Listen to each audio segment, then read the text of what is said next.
Hello, Pod Fam, and hello, Rachel. How are you today? I'm good, Laura. How are you doing today? I'm good. I was watching some Gossip Girl earlier, and then I went to acupuncture, and now I'm sitting here doing the podcast. So it's been a good evening so far. I feel like you're just living. I'm really living. I'm looking forward. I've got another episode of Gossip Girl like ready to go once we're done here tonight. Which season are you watching? Season 1, episode 10. I Nice. only started watching Gossip Girl, I think, on like Monday, so I'm trying to keep the binging under control. Fair enough. You are fully employed.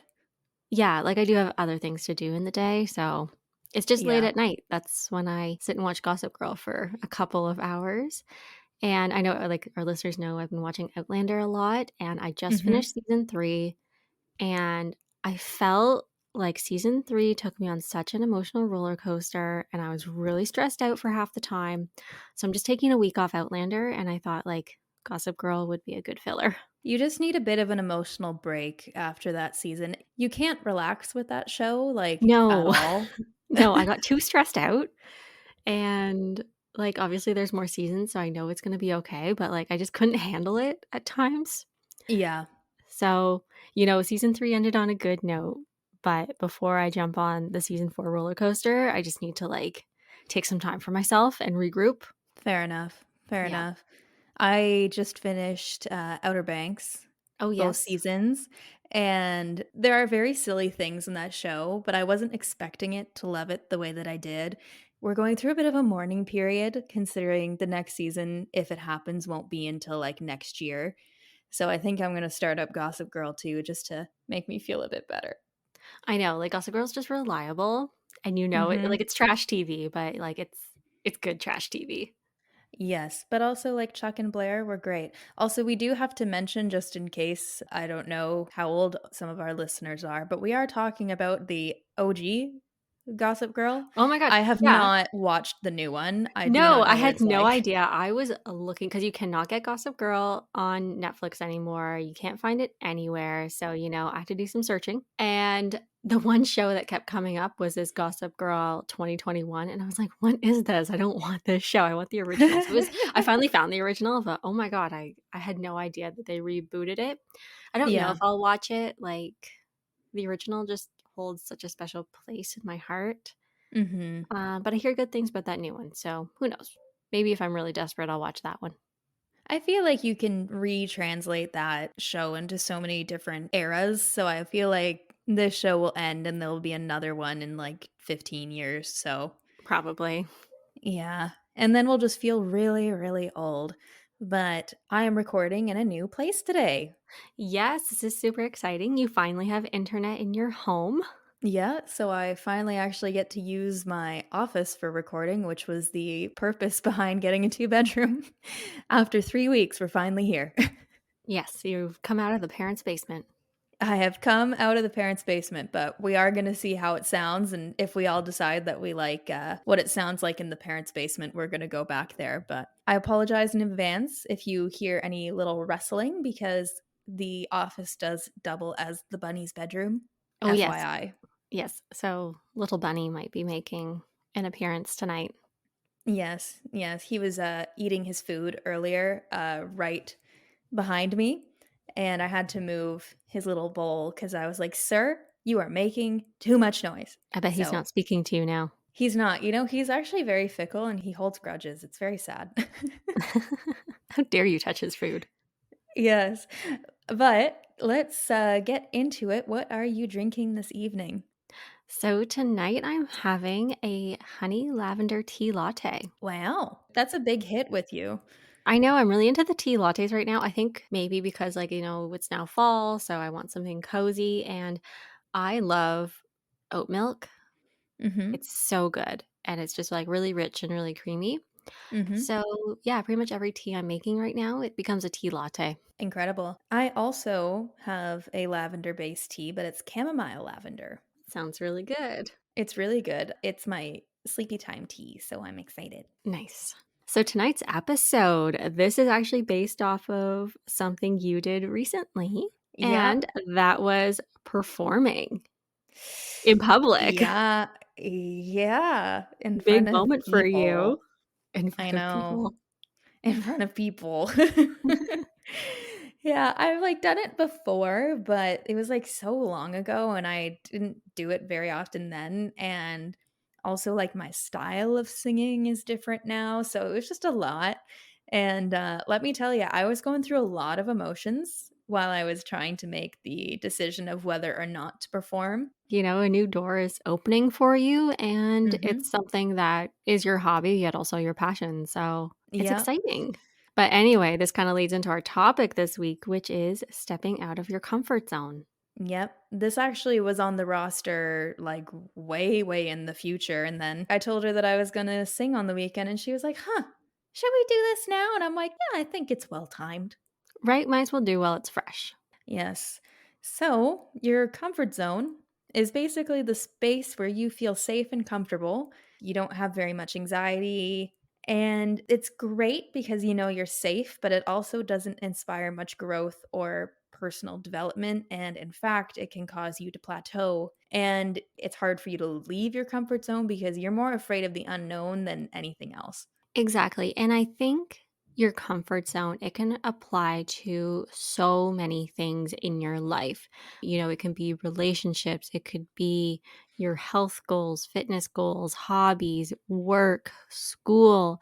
The list really just goes on because Mm hmm. as people, we naturally want to be comfortable. We want things to be easy, yet that does not always get us where we want to go, Mm hmm. nor does it help us maybe overcome something that we really do want to get over. So that is kind of what we're going to be talking about tonight. You know, Rachel just explained what your comfort zone is, but we're going to be going into the reasons why you should break out of your comfort zone and some tips about how you can break out of your comfort zone. It's one of our 5 tips episodes. These are my favorite. Yay! Yay. Okay, let's jump into why you should leave your comfort zone. So, I've got 4 reasons here, and Laura, you can chime in whenever you want. But number one is that when you expand your comfort zone or step out of it, however you want to define it, your confidence is only going to grow. Because each time you do something and by some miracle you survive it, then you eventually start to feel like you can take on anything, even if it's scary, because you've taken on scary feats before, but you've come out the other side and you're like, huh, that's not actually that bad. Exactly. Like it just really helps your own self confidence and Hmm. it lets you believe in yourself Yes. because, you know, we're all capable of a lot of things, yet it's our mind that gets in the way a lot of the time. Hmm. Where if we can just do little things to boost our confidence, then those little things then become big things, and then you're just on a roll. Exactly. And then you just keep growing. But number 2 is one of my favorites, and that is you can find out if something is right for you way faster if you just do it than if you sit there deliberating over whether you should do something for hours, days, weeks, or even months. Because when you're expanding your comfort zone, usually you're doing it because it's something that you've either always wanted to do or it's something that's come up for you that you feel really intrigued by. The thing is that taking a while to leave your comfort zone is really a lesson in itself, that it's okay to stretch yourself, but there also are so many lessons about who you are and what you're capable of on the other side of the scary thing. And that lesson might be that, oh, okay, I thought this was right for me, but I can tell that it's not. Or, oh, I'm actually really passionate about this. Maybe this could be my career. Yeah, and I love this one too because really, like, when you're trying to figure things out for yourself, just try all the things, right? You're not gonna know whether you like it or not until you do it. Hmm. And then also related to this note, like one of my favorite sayings is that whether you start today or 3 years from now, that time is still going to pass. You know, I find for a lot of things, like let's say you want to change careers Yes. and, you know, you've waited a few years and you're like, "Oh, well, you know what? Maybe I'm too old now. Like now I'm 35 Hmm. and, you know, I should have changed when I was 30." Well, Hmm. girl, like don't wait till you're 40. Yeah. Do it now at 35 because it doesn't matter how old you are or how long it's been. Just start. That's really all there is to it. Like, you just have to start, and then at least you're moving forward because 5 years is gonna go by whether you're doing this new thing or not. That's something I've always loved. Definitely keeps me motivated to just try something, whether it works out or not. Yeah, the thing is that, you can go through phases or maybe there's years where you're really, really pushing yourself to achieve a goal or, to reach this stage in your personal development. Also acknowledge though that sometimes it's okay to integrate those changes when you make it up that hill and be like, wow, I actually got to where I wanted to be. And this is really amazing. And then enjoy that time. But then also realize that after you've had time to enjoy it, it's time to take the next step. Mhm, I think that's such a key point, definitely in today's culture as well, we're always supposed to be going for the next best thing and improving, improving, improving, where it's Hmm. very good for you to look back and reflect on what you've achieved, Yep. because I think going back to your confidence, that is your proof, like, that's your resume of where you've gotten out of your comfort zone, Mhm. and it gives yourself stepping stones. Mhm. Right? Because sometimes on the big picture, it's really hard to see how far you've come. Where if you think of all the little things that you are doing that you didn't do before, those add up. And Mhm. it really helps you visualize and make it a little bit more concrete, all the changes that you've been going through. Mhm. And I think that motivates you to keep going as well, to kind of almost like keep racking up those little steps and little wins. Mhm. And I think that ties in very nicely to point number 3, which is that when you keep stepping out of your comfort zone, you start to get to know yourself better and you begin to trust yourself more. So I've definitely found this pattern with myself where the first time you do something, you're like, oh, people are going to judge me and I'm going to fall flat on my face. And you know what? Maybe you do. Maybe you do fall flat on your face, but the thing is that you're the one that's going to get you through to the other side regardless, and you start to learn that you have your back. So I really wanted to get your thoughts on that. Yeah, I really believe that you're your own best advocate. You're your biggest fan. And I think we should all keep that in the back of our mind because I know I've definitely experienced it in my life when I wanted to do something that maybe was unusual for me in Mhm. the eyes of other people. But Mhm. for me, I felt like that was a good move and it was what I wanted truly in my life. Mhm. So it's really important that you do things for your own purpose, not Yep. because you think people think you should stay in this box or, you're embarrassed about what they're going to think. And it's really Yep. hard. It's so hard to kind of shut down other people's opinions, whether they're saying them or not. Like, we're very good at making up these stories in our head that everyone's going to judge us and laugh at us. But Yeah. in reality, like, the people closest to you, they just want your happiness. They want you to be satisfied with your life. It comes from a place of love. If, let's say you're going to tell your family that you're moving to the other side of the world for a year Mhm. and like you've never left your hometown. To Yep. them, they might be like, whoa, okay, big change. But at the end of the day, once you do that move, and if you give yourself the courage to make that step, then they are still going to be there for you. I find that we sometimes think that people are going to abandon us and not want to be in our lives if we make these changes. And who Mhm. knows, maybe there's some things like, if you're trying to give up drinking and you're surrounded by a lot of people who do drink, maybe Mhm. those people are meant to leave your life. But the people who are really supposed to be there for you, they're going to support you no matter what. Don't worry about it. And if they are telling you things, they mean it out of love. Mhm. But at the end of the day, you need to listen to your own heart. And that ties in very nicely to my last reason of why you should leave your comfort zone. Ah, perfect. I didn't even really give you much description on these, and you're like, "I've got it." No But problem. the last one is that you'll become more adaptable to change. So, what that means is that pretty much you become more likely to say yes to new things and you take those surprises in stride. And some of those surprises are honestly one day you wake up and your brain is like, I think I would like to go on a trip to the other side of the world by myself for 2 months. When you continue to stretch yourself, you're like, yeah, that would be really, really cool, actually. And you're more likely to go do it. Yeah, like there's less hesitation. The first big thing out of your comfort zone that you decide to do, it could take you a while to achieve that. But Hmm. as you keep getting out of your comfort zone, those time frames, they're going to shorten Hmm. because you know you can do it. It's Yes. just a matter of doing it. Yes. So Are you ready to share our tips on how to stretch beyond your comfort zone to our lovely listeners? Yes, I am. Let's start with point number one. And okay, we both had a little bit different way of describing this one. So I'll say how I described it, and then you can say how you described it. And whatever resonates with the listeners, go with that. So my first thing was, it's okay to be a beginner. No matter what you do, you were a beginner at some time.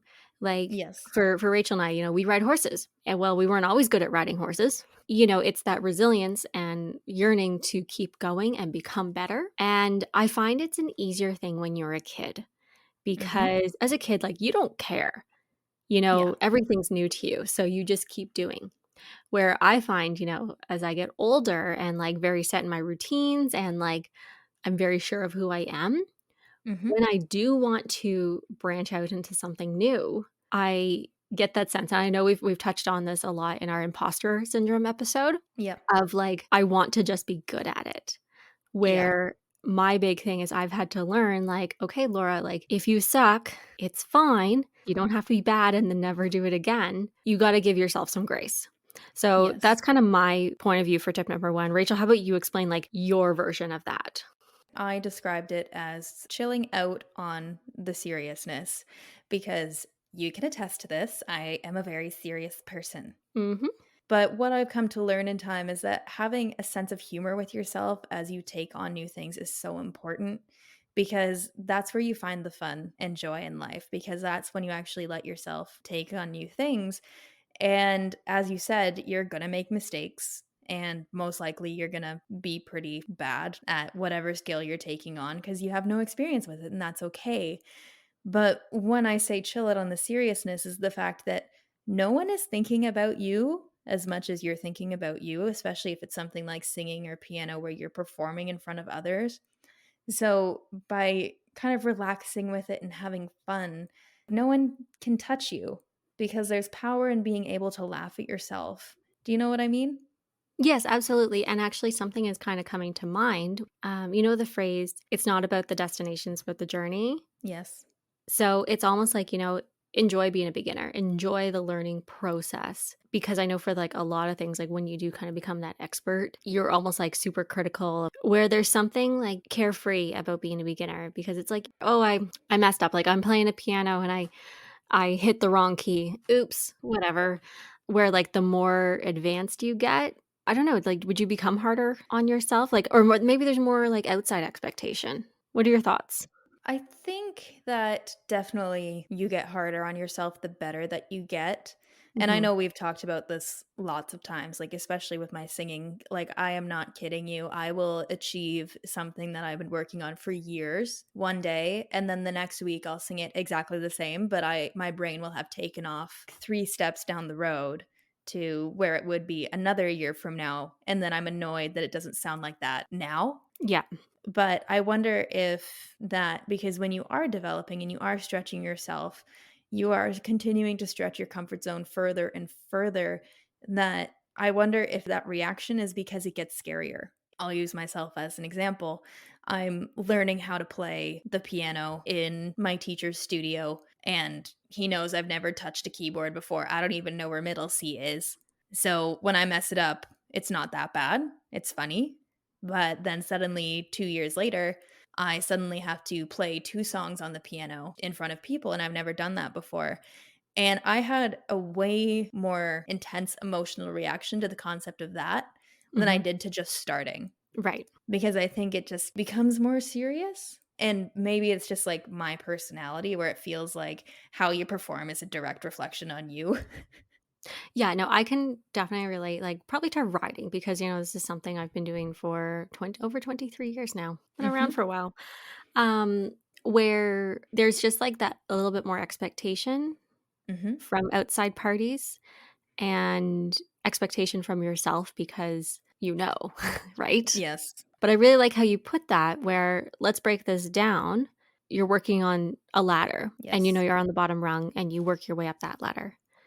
And Mhm. then you get on a new ladder that's higher. You're now on a new bottom rung, right? And you have to work your way Yeah. up that ladder. So let's take this comfort zone away from doing something that's completely new for yourself and put it on things that you're already doing, yet you're trying to get better at. Mhm. I think that's where you and I could take a little bit of lesson from here, Yeah. where we need to still have that grace of, maybe we're not a beginner, Mhm. but we have to accept that, okay, I'm now just on a new ladder, Mhm. which I'm on the bottom of now, but I'm going to climb it just like I did the other ladder. So, damn, we got some lessons to learn.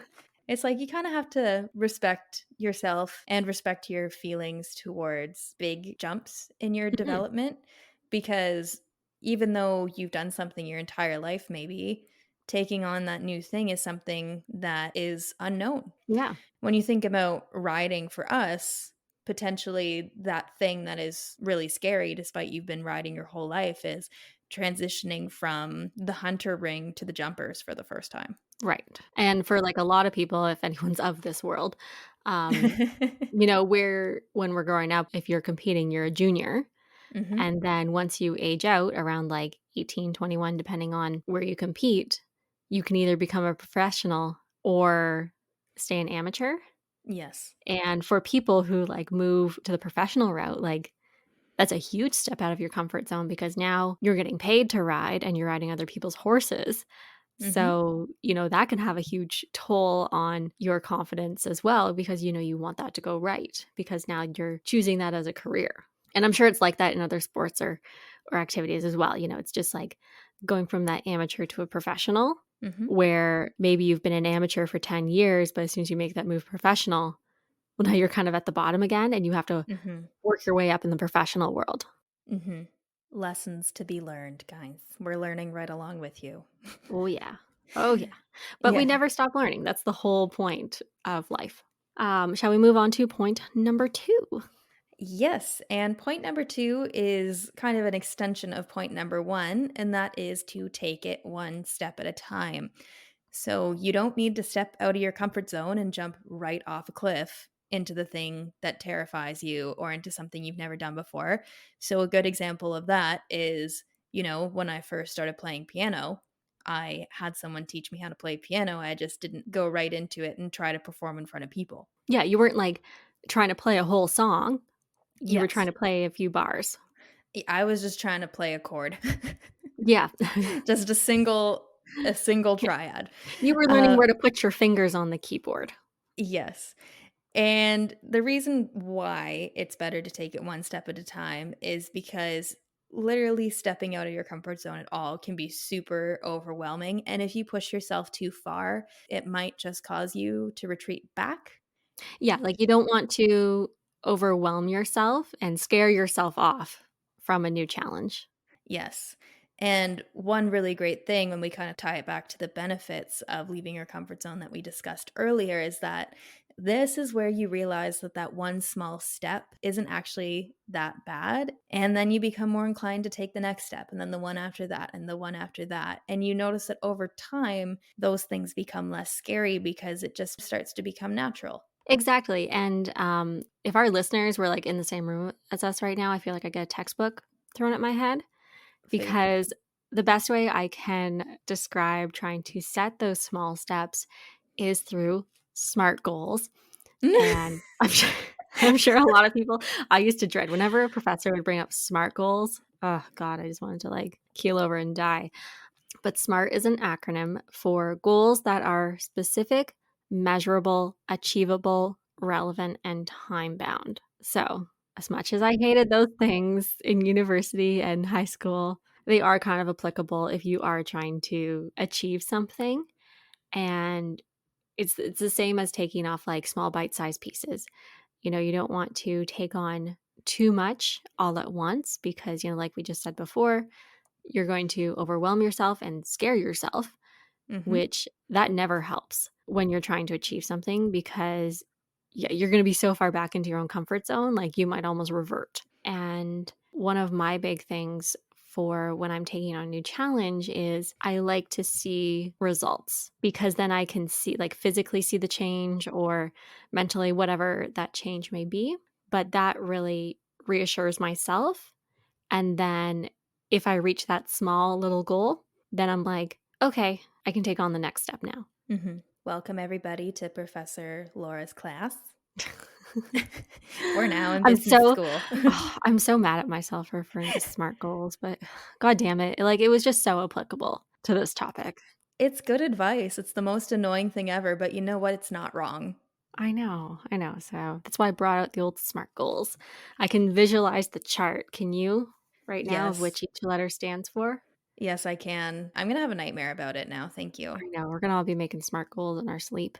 Yeah. Anyway, call it what you want. Just make it something where, there's a time frame around it. You can see the difference and it's super specific. Let's choose a really easy thing. Like, let's say you're trying to drink more water Yes. throughout the day. Well, you're not going to get yourself a giant gallon water bottle. Mm-hmm.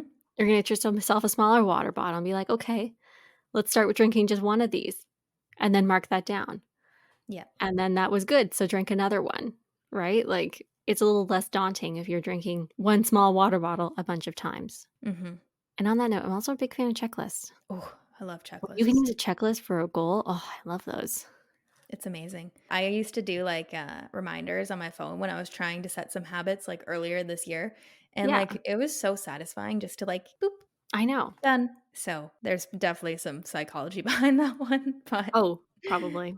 It's just yeah, super satisfying, and if it helps you reach your goal, do it. even better. But shall we discuss point number 3, which we were basically saying the same thing, but we also had different descriptions for? Yes.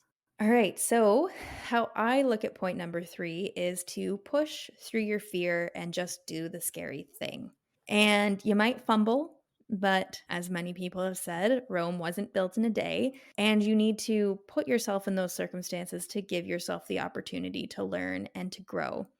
Because one huge thing about why we don't want to leave our comfort zones is because we have such a fear of being judged and a fear of basically falling flat on our faces. But by kind of forcing yourself through that scary thing, it's also accepting wholeheartedly that you're going to fail sometimes, and sometimes you might be fantastic at whatever it is you're doing. And by being courageous, you allow yourself to fight your limiting beliefs about yourself, which, tying back to our original points about the benefits, that helps you trust yourself and allows you to get to know yourself more because it allows you to grow and it allows you to learn what you're capable of.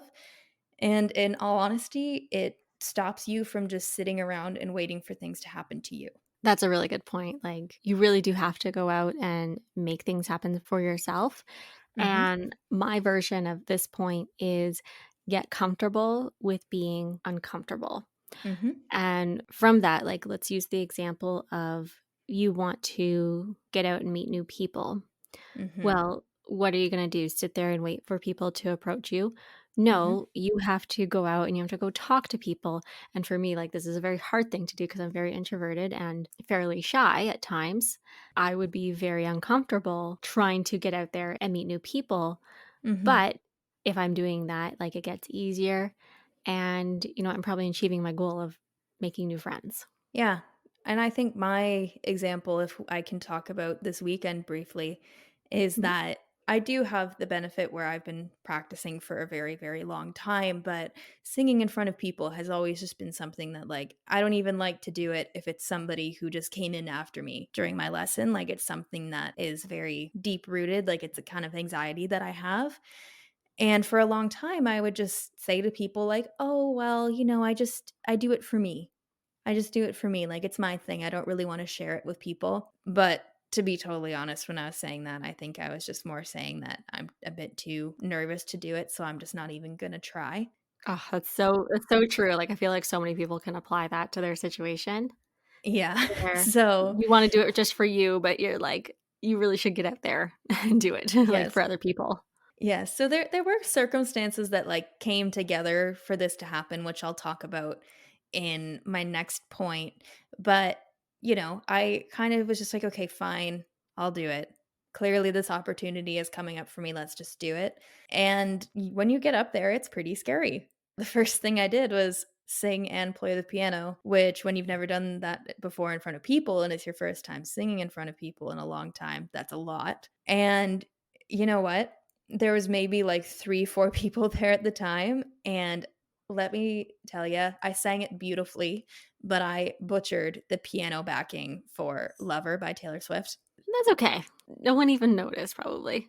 No, but, like, the thing is that I was fine, but something had happened where I, had learned how to play it perfectly so long as I was looking at my hands on the keys, and then when I got about an hour before the show, I realized that I had forgotten the fact that I have to sing into a mic and that I can't look at the keys the whole time.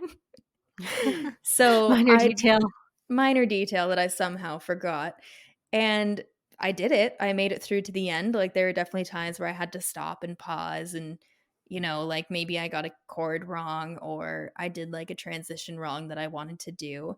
But, like, people watching me obviously probably knew that I was a beginner when it came to performing, and, they give you, like, a nice little clap and stuff, but then they, like, completely forget about you. As I said earlier, like, they are not thinking about you as much as you're thinking about you. They're really thinking about themselves. They probably left that night and completely forgot I existed.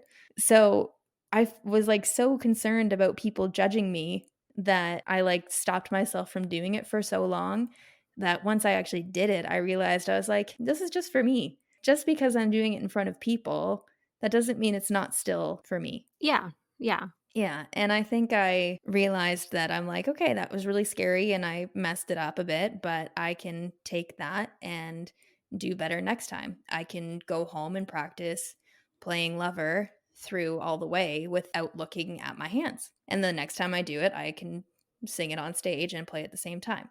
Yeah, like, you've already taken the first step, now you know your second step, and you're working towards it. And if I didn't do the scary thing, I wouldn't have known that. Exactly. You'd still be looking at your hands while you play. Exactly, and then I would just have had this happen to me a couple months later. So that's everything for me on point number 3. Do you wanna take us into point number 4? Yes, and I think this is definitely a key point, and we've already touched on it a little bit earlier in the episode, and that is surrounding yourself with the right people. Rachel, I know Mhm. this was a huge thing for making this past weekend happen for you. Yep. So, why don't you tell your story of how this all came to be? Basically, my teacher got sick of me saying I didn't wanna perform in front of people, called Mm. somebody, and said, "We're making her perform," and the other guy didn't let me say no. And sometimes that's what it takes, though, to kick you out the door. It is, like, oh my god, like, when I tell you, I put up such a fight, like, I was metaphorically kicking and screaming. Like, I Yeah, was like, I not. I saw you that day, like, we went and had coffee Mhm. and hung out before your performance, and honestly, like, if you told me that you were, like, held at gunpoint to go perform, I would have believed you. Yeah, and, like, my teacher is wonderful, but he is kind of the type where, and this is something that I've always kind of found in my coaches, is they're never gonna force you to do anything that they know you can't do. He's just not like that, and even, Mhm. like, the trainer when I was riding with you, like, it was the same thing, right? But the thing about me, and you knowing me from riding can definitely attest to this, I don't really, like, ease into things where I'm like, No. "Okay, maybe I'll do it." Like, you basically just have to drop me into it, and it's not like I'm not ready for it. Like, you're never jumping into something you can't do, Yep. but the secret to you is we can't give you time to think about it. Yeah. It's just like, "So this is happening," and you're like, "Okay." And I'm just like, "Alright, I feel like I can't say no." Yeah. Yeah, But, we like, can't we know not to give you a lot of time to process things, like, yeah, especially because we know you can do it. So, yeah. we And just and, kinda, like, like, shove you out there and you do it. You're fine. yeah, and, like, the thing is that if I'm, like, really putting up a fight, I'm like, "I'm not ready for that," like, no, people have respected it, but the thing is that I've always wanted to kind of do it. It just is Yeah. really scary, so I need somebody to just kinda, like, really give me it, not even like a tap, I need someone to just metaphorically push me, and then I'll do it.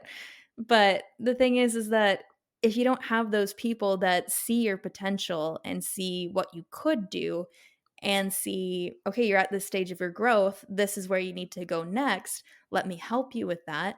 Like, you can kind of just feel like you get caught in a bit of a spin cycle where you're like, oh, I really, really want to do that, but I scared myself, so I'm not going to.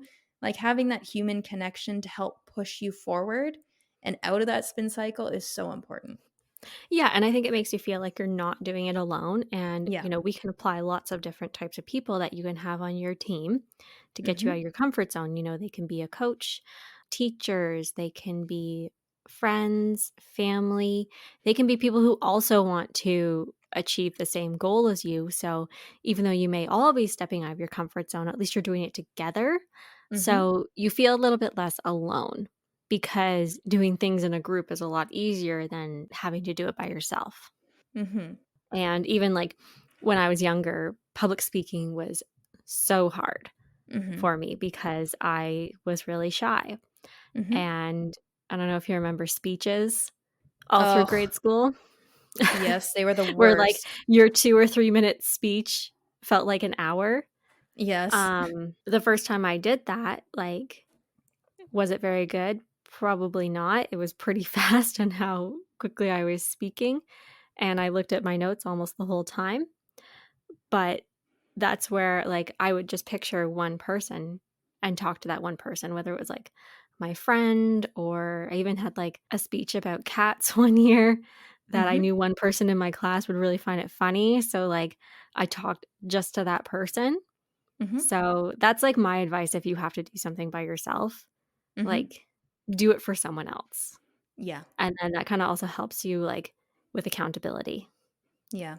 And in the case where you really can't do it for somebody else, like somebody can't be there, just pick a point on the wall and just perform there. Just perform in that direction. It'll go great. There you go, that's all you need to do. Yes. So, are you ready for our final point? Yep, bring it on.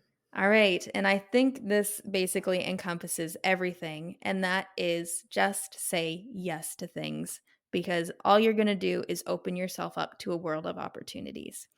I think maybe here we should discuss figuring out the difference between anxiety and anticipation that something is going to be scary and actual fear or something not feeling right. Do you have any thoughts on that?